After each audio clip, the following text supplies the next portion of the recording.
Okay. Αγαπητοί φίλες και φίλοι, σας καλωσορίζουμε στην συνάντησή μας, όπου θα κουβεντιάσουμε μαζί με τους εκλεκτούς καλεσμένους μας το θέμα ο ρόλος του 5G στην τέταρτη βιομηχανική επανάσταση και πώς αυτό επηρεάζει την αγορά εργασίας.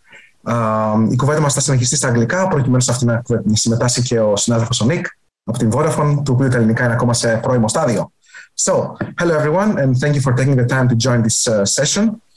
Today we'll be talking about the role of 5G in the fourth industrial revolution and its impact in the job market.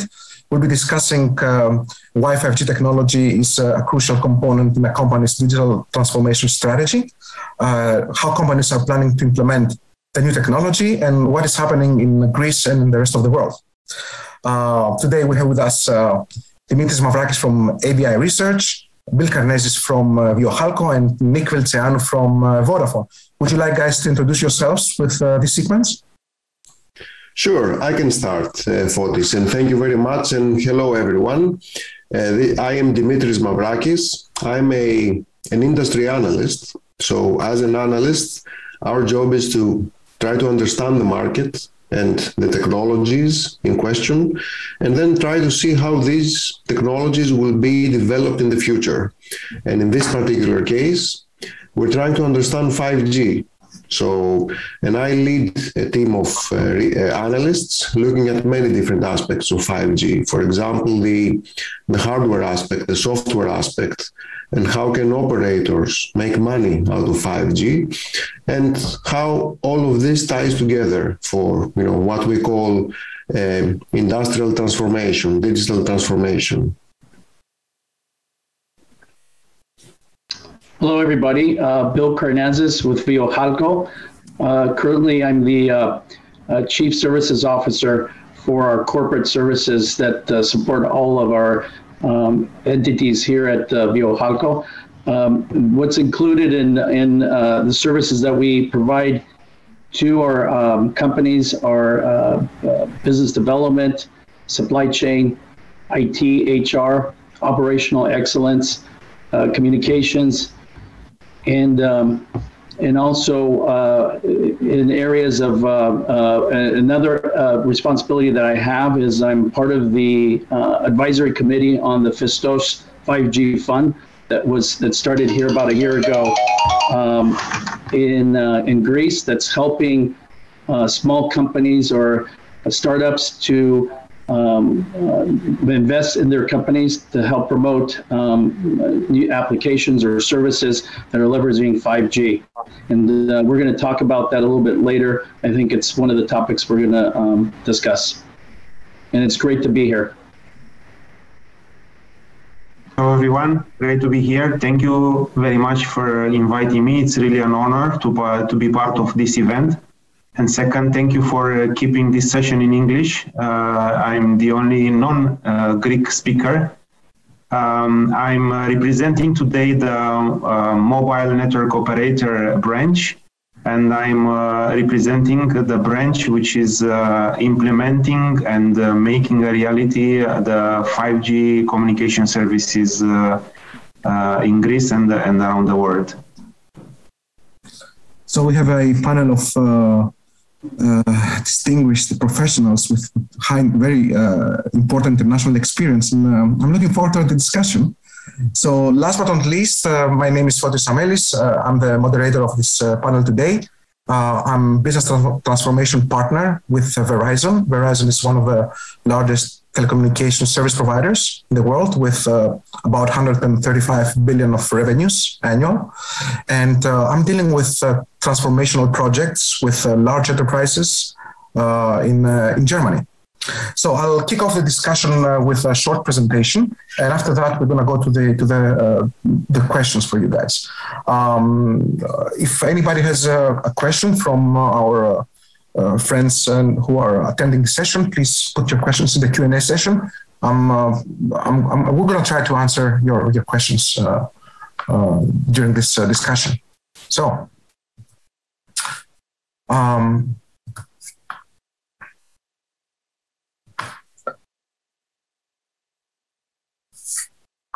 First of all, what is Industry 4.0 or the Fourth Industrial Revolution? It is a term which was coined in Germany back in 2012 when the German government formed a working group together with representatives from the industry and academia, whose aim was to make recommendations on how to preserve Germany's leadership in manufacturing. This report, which is actually also available on the internet, you can download it, was launched in 2013 in Hannover Messe, and it talks about the smart factories. That is factories who allow the production of highly customized products and adopt highly flexible engineering processes and optimize decision-making. It talks also about work-life balance and environmental sustainability, because one of the aims of the Fourth Industrial Revolution is to improve the quality of life of the society and reverse some of the negative trends and pitfalls created by the previous revolutions, such as urbanization or destruction of the environment.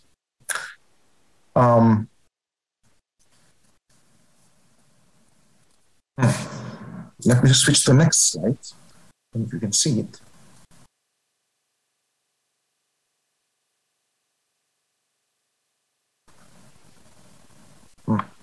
Hold on, let me go to share again, but my slide share doesn't work, so I'm going to go to the original. Okay.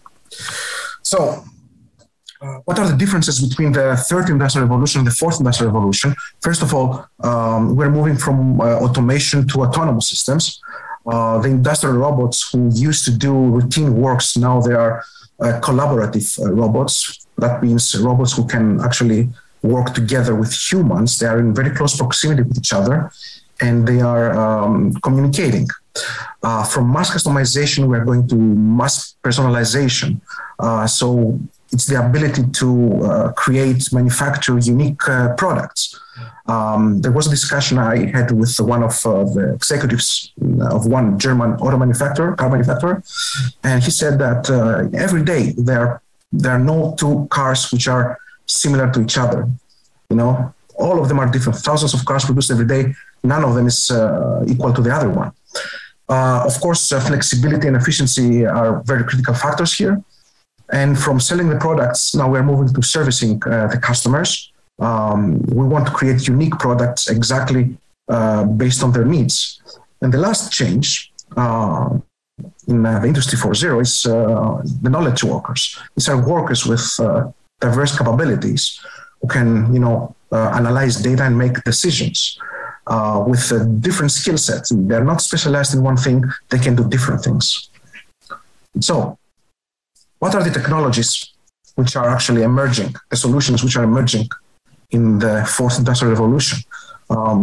It's artificial intelligence, machine learning, cloud computing, edge computing, autonomous mobile robots, autonomous guided vehicles, the cobots, 3D printing, digital twins, connected workers with AR or VR capabilities.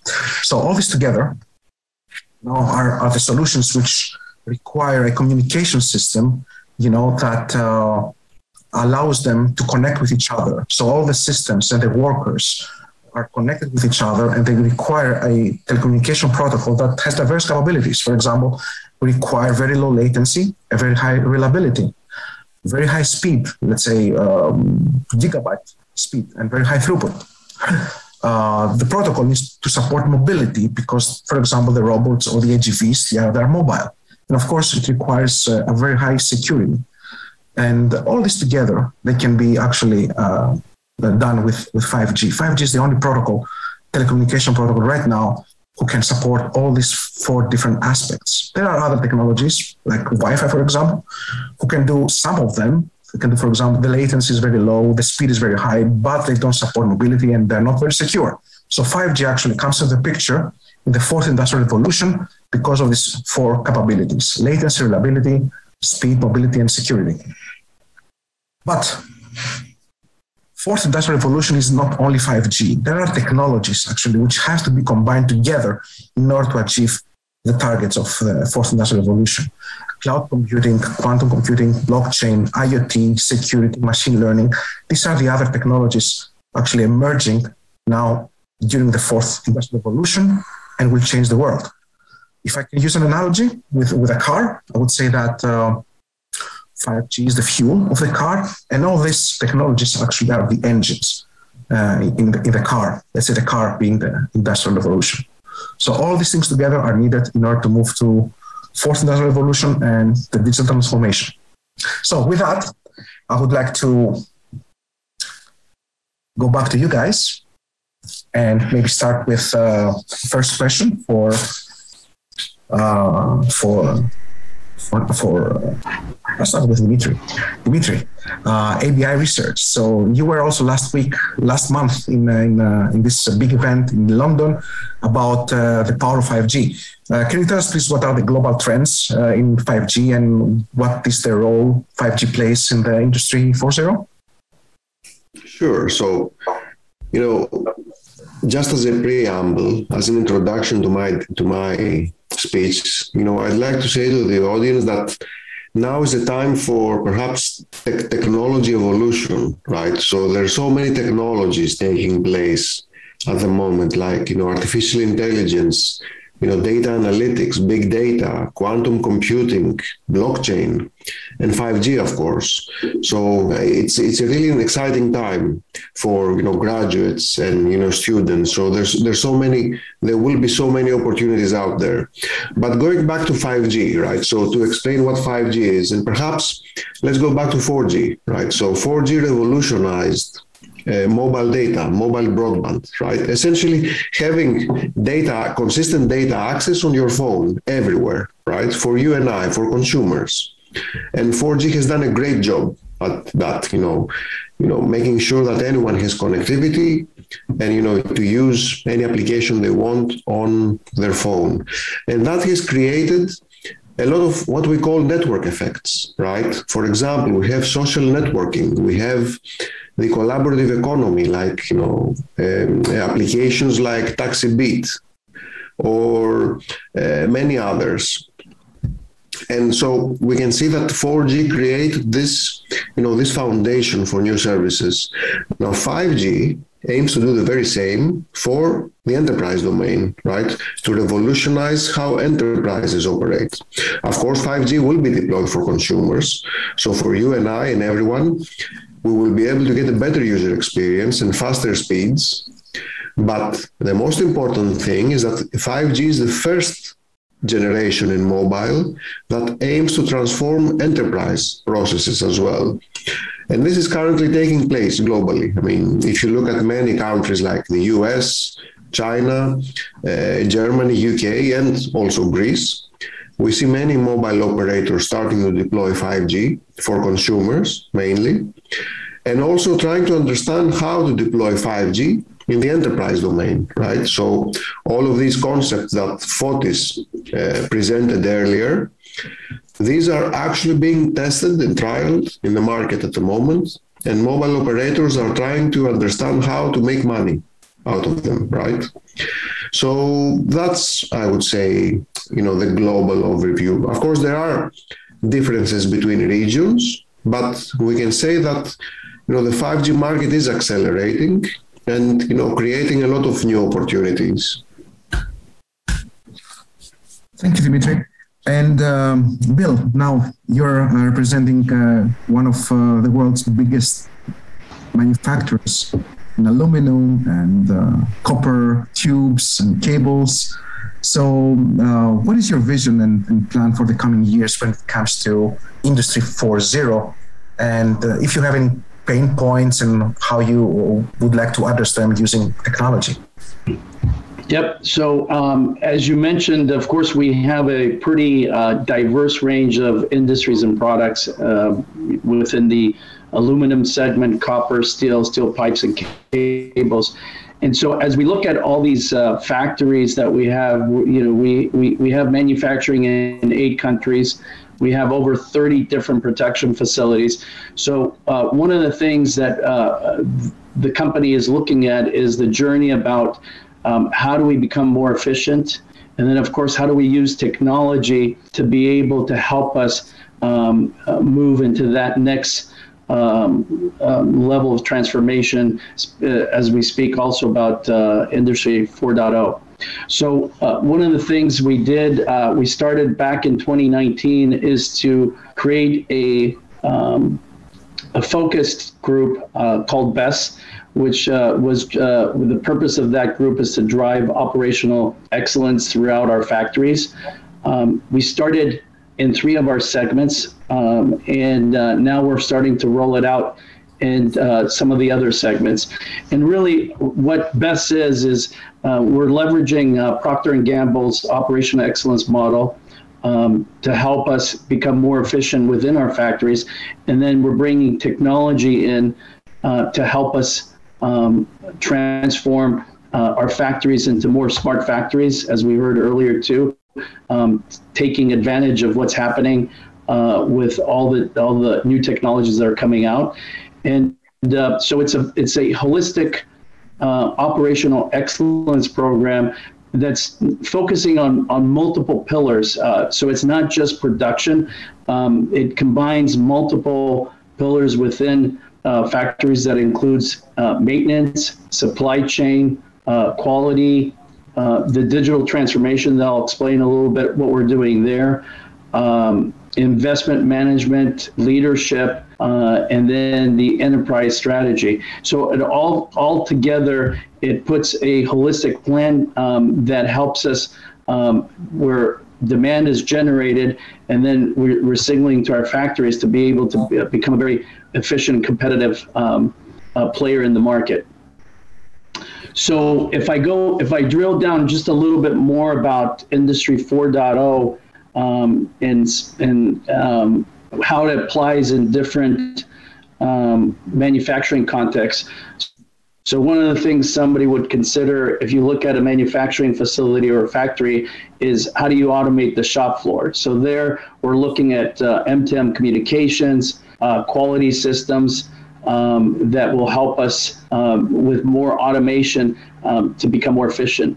Then you look at how do we make the overall factory campus more digital. So as you look at supply chain, security, facilities management, that together will help us in the aspects of moving towards those targets that we have. And then predictive maintenance. So how do we leverage digital systems to be able to either do maintenance remotely or configure some of our equipment remotely. And there also, especially with the heavy manufacturing that we have, we need to be more proactive and as far as our maintenance. So how do we leverage and use those tools to be able to give us that information and that data that's required to ensure that the overall efficiency of the factory and operations is moving towards the same direction.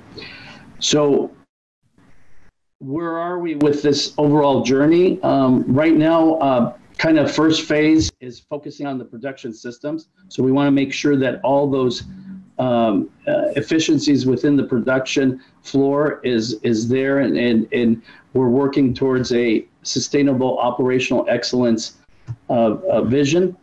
And then what's happening, kind of like a second phase, is to use digital operational excellence, as we call it, which is helping to help coach our workers through digital platforms in order to empower them even further.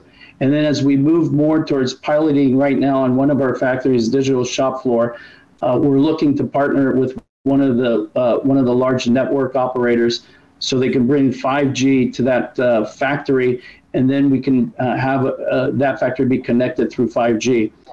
As we see what's happening also around the world with cybersecurity and potentially issues that you might have with landlines, with outages with the internet, being connected with 5G gives us kind of a secondary support as far as being always connected. And then the last thing that we're looking at is as we heard from the other two speakers, is how to use machine learning AI and other tools to be able to help us in smart maintenance, smart quality, smart energy, and then smart materials. So as you see, we definitely have a pretty aggressive and holistic strategy that we're looking on improving our operational excellence within our factories, and also combining that with the digital transformation, and both of those will help us achieve our targets that we've set as a company. Thanks a lot, Bill, for very informative highlights of your company strategy, and actually it's a good example of what other large enterprises should do, I think. And Nick, I would like to come to you right now. So we heard Bill talking about, one of his targets is to become, create more efficiencies within the factory floor, automation, machine to machine. Improve the quality, maintenance using new technologies.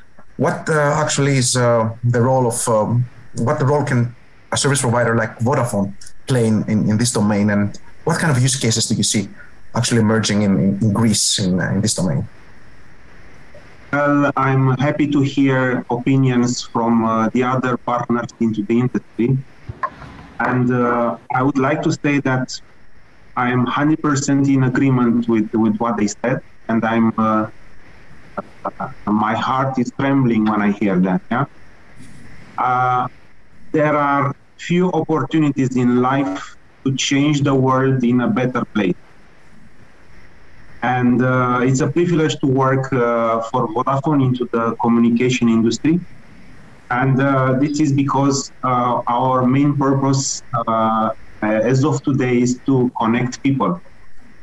And 5G is one of the technologies that will change the world once again. And again into a better place.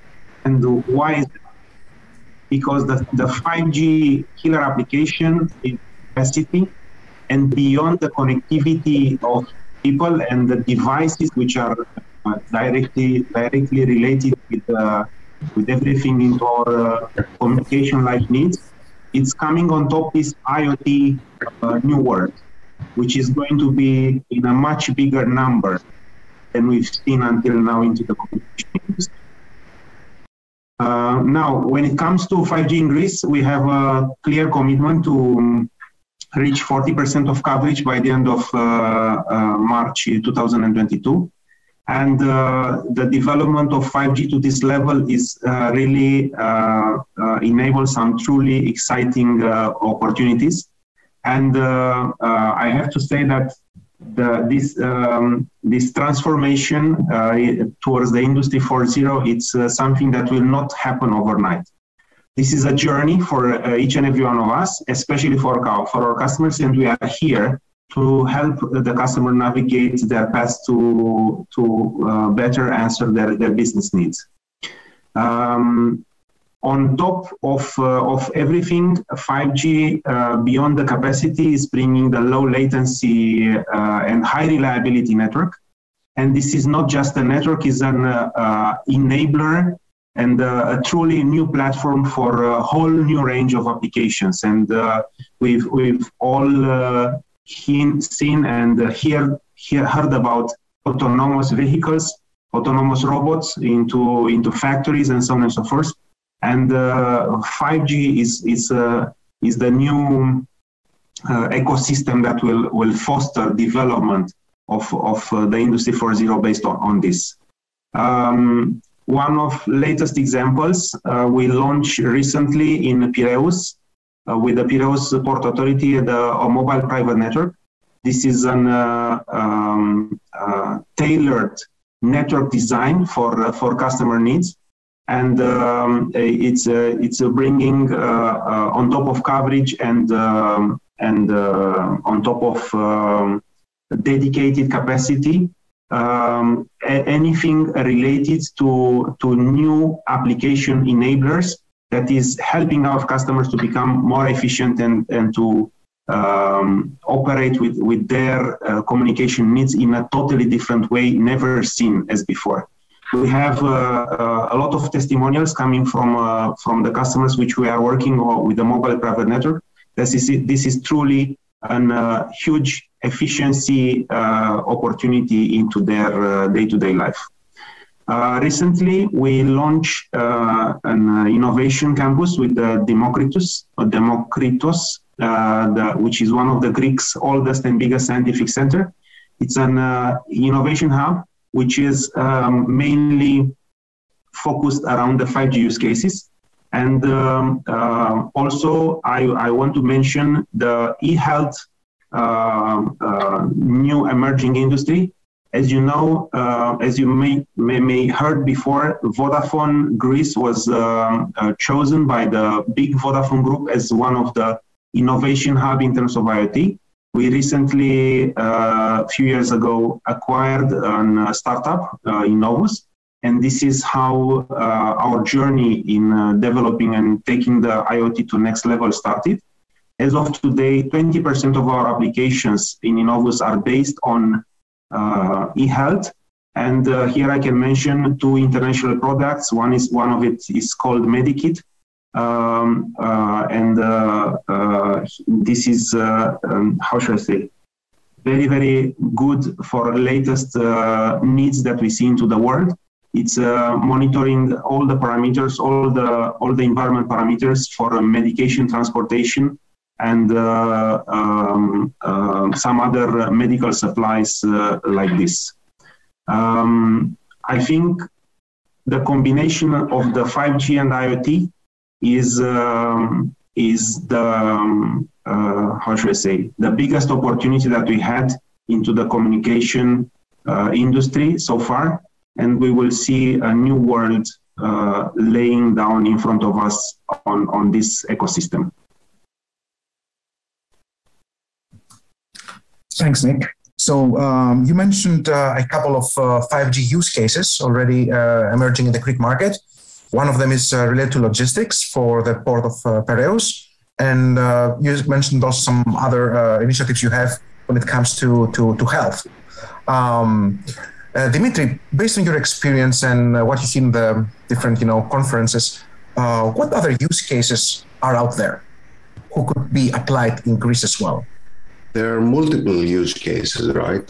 So every country and every enterprise vertical has pioneered new types of use cases. For example, I'll give you an example that we've seen a tangible benefit from using 5G is, and this is using robots, autonomous guided vehicles in manufacturing.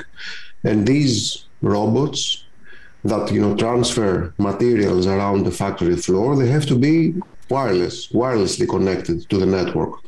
And previously they were connected to Wi-Fi, but Wi-Fi, when switching from one access point to the other, results in a 1 or 2 second blackout, right? Which led to all sorts of problems for the robot platform. And when this company switched to 5G, the handover, so from one 5G access point to the other, it was almost simultaneous, right? And by having that, this factory was able to speed up their robots. They can go faster, meaning that they could employ a smaller number of robots. They didn't need as many, right? And this is just one example. We have multiple use cases for, say, smart city or health, right? For example, in China, we've seen that many city councils have installed thermal imaging cameras to monitor citizen temperature and then relay this data back to the cloud through 5G, right? Or things like remote controlling equipment and many others, right? But I guess here in Greece, the obvious vertical would be tourism, right? So we have yet to see very interesting use cases for 5G in tourism, but I think, this, given that Greece is, I guess tourism is one of Greece's heavy industries, it will be very interesting to see, tourism use cases for 5G. Yeah, there is some examples. UK, for example, using AR, VR cameras, navigating through a forest or through a museum. I hope we're going to see the same applications also coming in Greece. But Bill mentioned also that he wants to make quality control more automated and more efficient. there are also some use cases, 5G use cases, for predictive quality or predictive maintenance by using cameras, for example, in computer vision. Maybe this is something that can be also applied in manufacturing in Greece, Bill. We can discuss about that. I have some good references with my company as well on this domain. But I would like to ask you, Bill, as a member of the advisory board of Festos. So Festos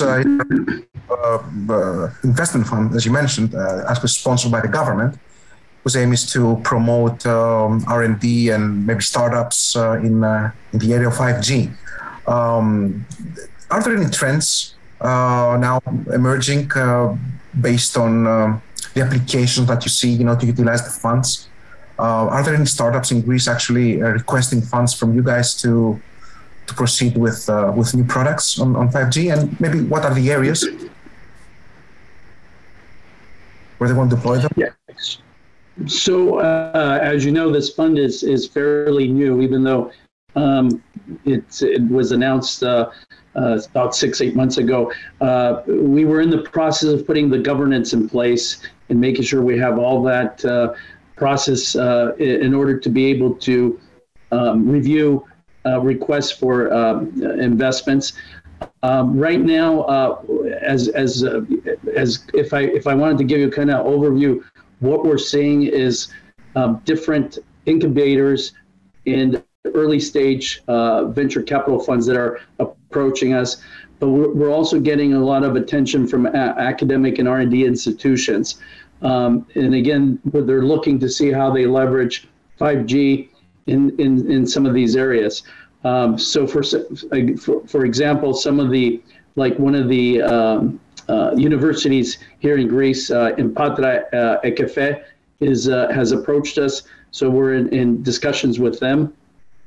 And then as far as industries or companies, Coralia, Vantage Tower Greece, Nokia, Elas, and Cosmate, we've are in discussions. So it's the pipeline now of requests are starting to come, and then as we review those requests, then we decide how we move forward to move forward with the investment if we decide it's the right fit for based on the criteria that we have. Fantastic. So it looks like there is some movements going on also on this domain from exactly. And one of the things I have to say is because when Festos had reached out to me, I was still living in the United States working for Qualcomm.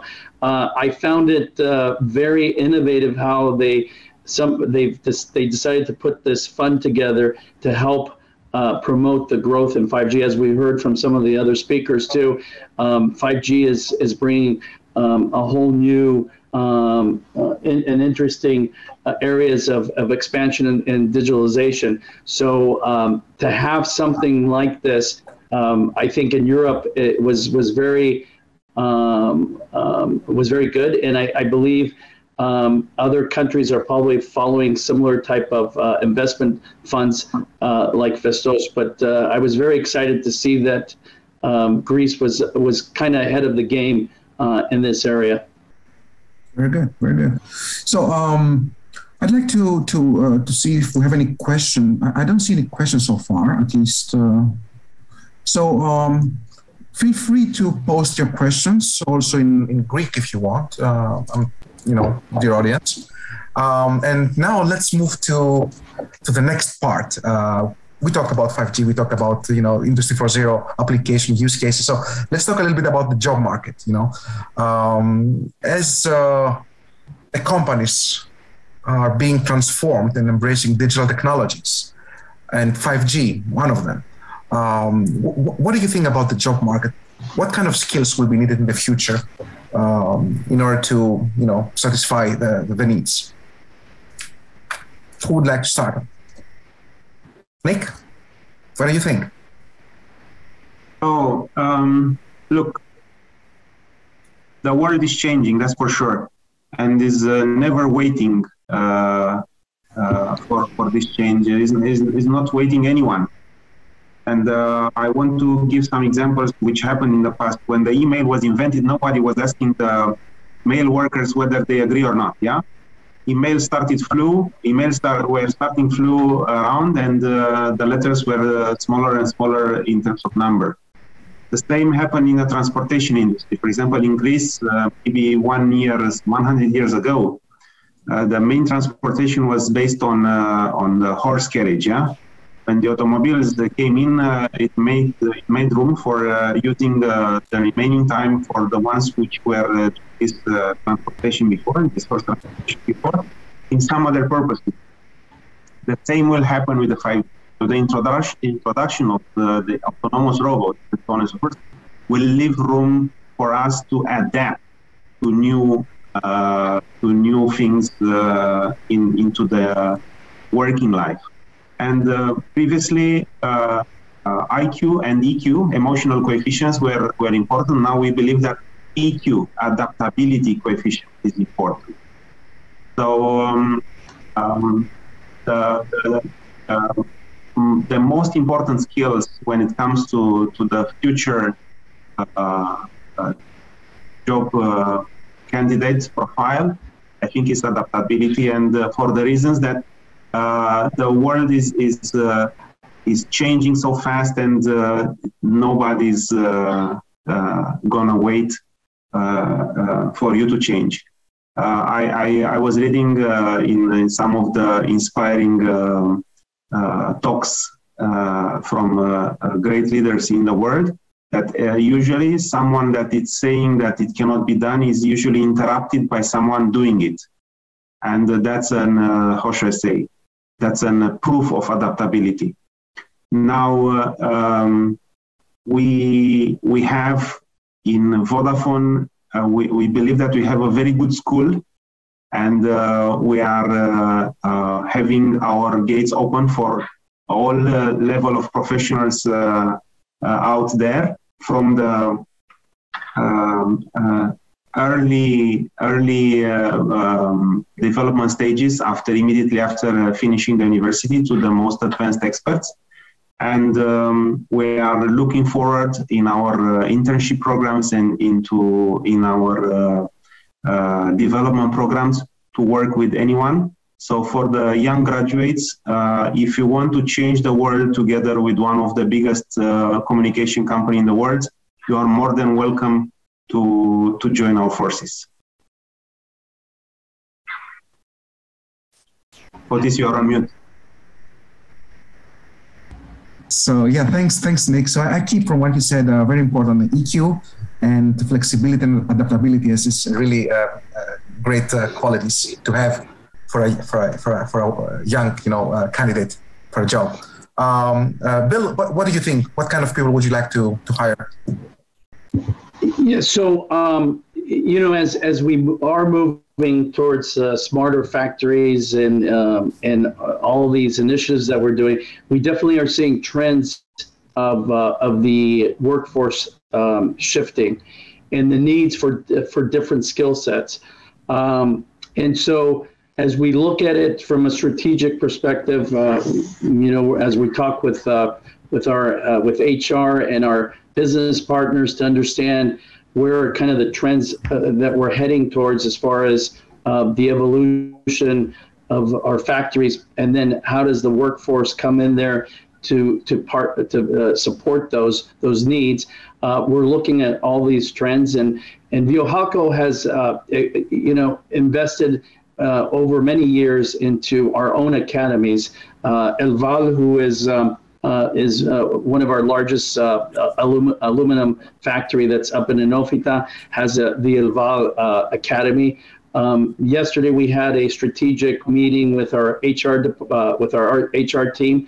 We were talking about how there's also maybe a need to create a training center for more factory type workers, but how do you train them? Now the factory's turning to more digital, and their skill sets are going to have to require still to operate machines, but the machines might also require some kind of either tablet or other digital device that they would have to be able to combine that with whatever their operations is, specifically in the factory.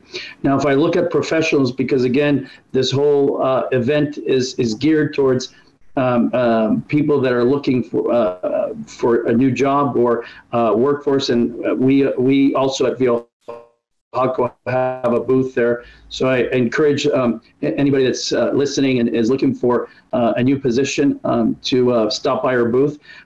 But areas that I see personally that are going to be needed, and they're very tight even in the market today, is IT-related workforce, because as we digitalize the factories, you're going to need more IT type of individuals.